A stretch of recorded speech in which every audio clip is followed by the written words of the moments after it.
आपसे भी निवेदन है, जिस दिन तुम्हारा मन दुखी हो, जिस दिन तुमको लगे कि हमारे मन को आज अशांति है, आज मेरा बड़ा सा कोई काम अटक गया है, मेरा बेटा आज परीक्षा देने के लिए गया है, आज मेरे बेटे को इस परीक्षा में पास होना चाहिए, आज मेरा पति गया है, उसकी नौकरी लगना चाहिए।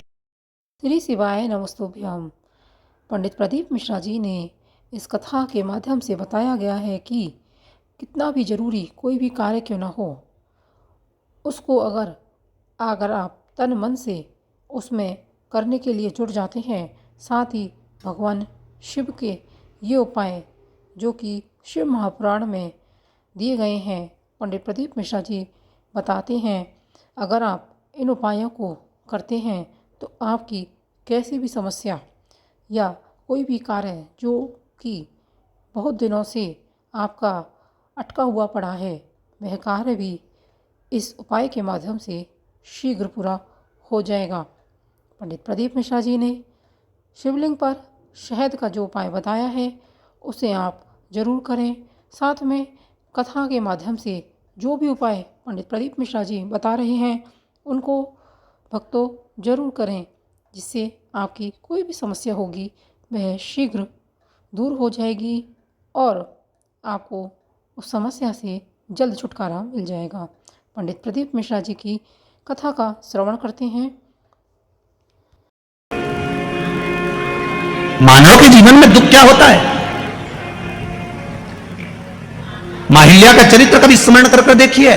जब जब जीवन में दुख आया, 8 वर्ष की आयु में शादी हो गई, 21 वर्ष की आयु में विधवा हो गई और थोड़ा ही समय निकला था, बेटे को राज सत्ता पर बिठाया, मालूम पड़े बेटा भी शांत हो गया, अकेली रही। एक बार माता अहिल्या से पूछा गया, पिता ने पूछा पत्र लिखकर, बेटी अहिल्या तुझे अगर चिंता हो इस मालवा के क्षेत्र में जाने पर, तुझे अगर टेंशन हो इस मालवा की भूमि पर, तेरा पुत्र चले गया, तेरा पति चले गया, तेरा ससुर चले गया, तू अकेली बची है अहिल्या, अगर तुझे चिंता हो तो तेरा पिता बैठा है। तब माता अहिल्या ने पत्र लिखकर भेजा, मेरे पिता का भी पिता मेरा महादेव मेरे साथ बैठा है, तुम क्यों चिंता करते हो, मेरा देव महादेव मेरे साथ है।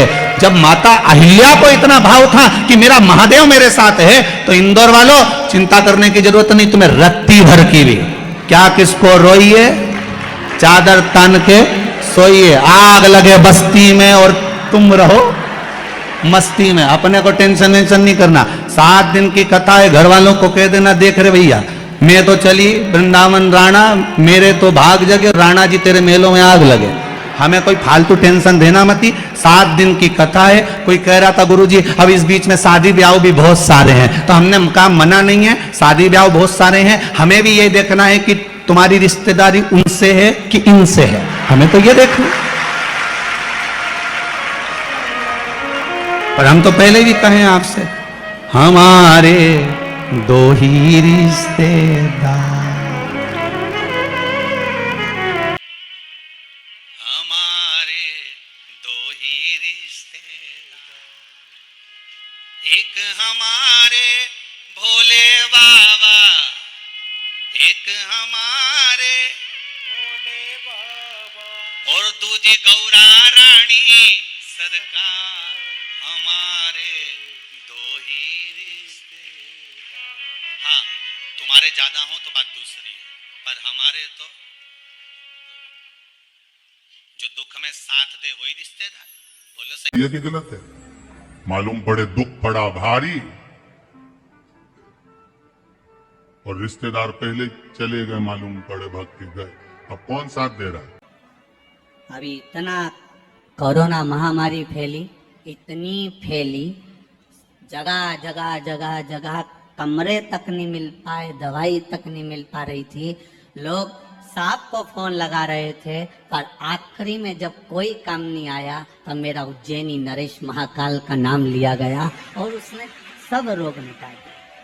सेवा करने पर आपसे भी निवेदन है, जिस दिन तुम्हारा मन दुखी हो, जिस दिन तुमको लगे कि हमारे मन को आज शांति है, आज मेरा बड़ा सा कोई काम अटक गया है, मेरा बेटा आज परीक्षा देने के लिए गया है, आज मेरे बेटे को इस परीक्षा में पास होना चाहिए, आज मेरा पति गया है, उसकी नौकरी लगना चाहिए, मैं बड़ी दुखी हूँ, सब दूर माथा टेक लिया, सारे संसार में होकर आ गए, सबसे जाकर निवेदन कर लिया, जब हार गए तब किसी शंकर के मंदिर में एकांत में बैठ जाना, 1 लोटा लोटा पानी चढ़ाकर 5 बेलपत्र चढ़ाकर 1 चावल का दाना शिव को समर्पित कर कर एकांत में बैठकर शंकर को निहारते हुए श्री शिवाय नमस्तुभ्यम का जाप करना, अपने दिल की बात उससे कह देना।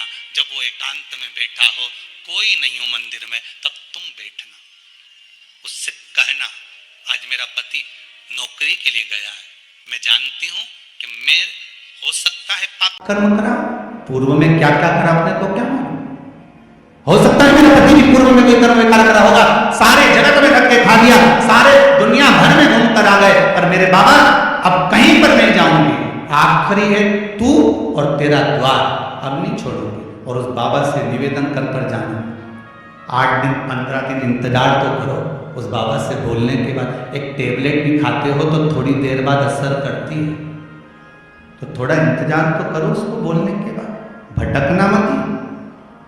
उसके दरवाजे पर जाने के बाद भी अगर काम नहीं हो तो समझ लेना कि हमारा कर्म कुछ ज्यादा गड़बड़ होगा लगा है। अभी समय लगेगा, भटकना मत ही, नहीं तो इनके छोड़ के दुनिया के लोग तो बड़े भटकते हैं। पहले राम जी के पास चले जाए, राम जी से काम नहीं बने, हनुमान जी के पास चले जाए, हनुमान जी से काम नहीं बने, ठाकुर जी के पास चले जाए, ठाकुर जी से काम नहीं बने, शंकर जी के पास चले जाए, शंकर जी से काम नहीं बने, तो कहीं दूसरी जगह चले जाए, मैं नाम नहीं लूंगा, तुम समझ जाओ।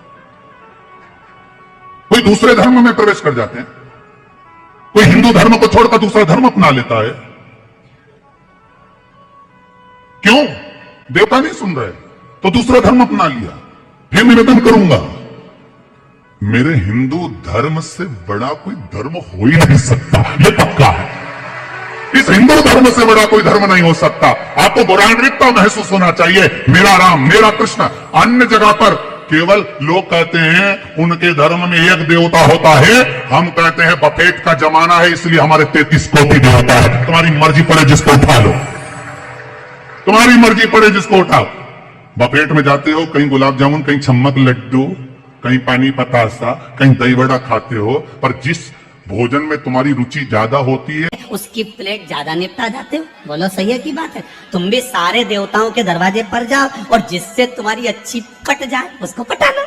33 कोटि देवता में एक है, चाहे राम कृष्ण शिव भवानी जगदम्बा दुर्गा, जो तुम्हारे चित्तवृत्ति में आए उसको रिझाओ, उससे लगन लगाओ, उससे दृष्टि मिलाओ और उससे जाकर अपने दिल की बात कहो। जब शंकर से दिल की बात कहोगे, पक्का है वो सुनेगा।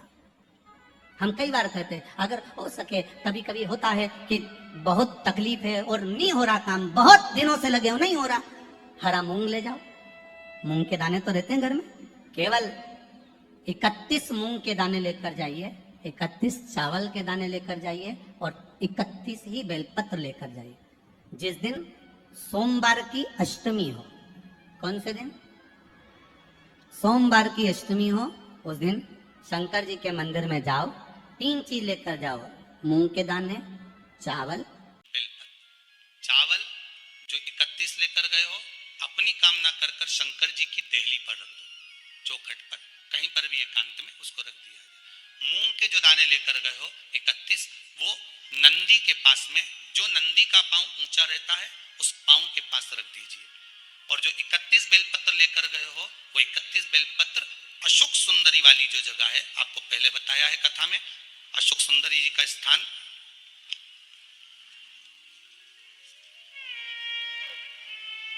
ये शिवलिंग, ये जलाधारी जहां से पानी बहता है, उसके बीच में एक मोटी सी लाइन होती है, जो शंकर भगवान की छोटी लड़की अशोक सुंदरी का स्थान है। शिव जी के 13 बच्चे हैं, 13 बच्चे में सबसे छोटी लड़की अशोक सुंदरी यहीं पर विराजमान होती है, जहां से पानी नीचे गिरता है। प्रत्येक शिवलिंग के सामने एक मोटी सी लाइन होगी, उस मोटी सी जो लाइन है अशोक सुंदरी, वहां पर जो 31 बेलपत्र लेकर गए हो, अपनी कामना कर कर पीला चंदन लाल चंदन लगाकर उस पर समर्पित करते जाओ। उसकी डंडी जहां से पानी बहता है उस ओर होना चाहिए। आप निवेदन कर कर देखो, एक सोमवार की अष्टमी पर कर कर देखना, दूसरी सोमवार की अष्टमी आएगी, अपने आप आपका काम हो गया होगा। बाबा से निवेदन तो करो, क्यों भटक रहे? भोला सब दुख काटो, शिव शंकर जपो तेरी माला, भोले बाबा जपो तेरी माला, भोला सब दुख काटो। ओ भोला। झाड़ू लगा रही है अहिल्या बाई, साधारण सा भाव है, केवल एक झाड़ू। कई लोग कहते हमारे जी, आप कहते हो मंदिर में जाके झाड़ू लगाओ, पोछा लगाओ, तो जो हमने मंदिर में रख रखा है स्वीपर आदि कादि, जो भी सेवा करने वाला है, काम करने वाला है, वर्कर है, वो कर रहा है, तो हम क्यों करें? अरे भाई एक बात याद रखना, आप सबसे पूछना चाहूंगा, आप लोग कहते हो कि मंदिर की सफाई जो वर्कर रखा है उसे करना चाहिए, मंदिर की सफाई जो पुजारी रखा है उसको करना चाहिए। मैं आपसे पूछना चाहता हूं कि आपके घर में जो तिजोरी है, दिवाली पे उसकी सफाई कौन करता है? नौकर करता है? अरे बोलते तो जाओ। नौकर करेगा? नहीं। वर्कर करेगा? नहीं। स्वीपर करेगा? नहीं। तिजोरी की सफाई कोई दूसरा नहीं करता, तिजोरी की सफाई हमें करना होती है। उसी तरह मंदिर की सफाई न पुजारी करे न कोई वर्कर करे, जो दर्शन करने जाए वो करे, क्योंकि ये तिजोरी। श्री शिवाय नमस्तुभ्यम। श्री शिवाय नमस्तुभ्यम। जानकारी अगर पसंद आई है तो चैनल को सब्सक्राइब करना ना भूलें, वीडियो को लाइक शेयर कमेंट अवश्य करें, कमेंट बॉक्स में श्री शिवाय नमस्तुभ्यम जरूर लिखें। मिलते हैं अगले वीडियो में। धन्यवाद।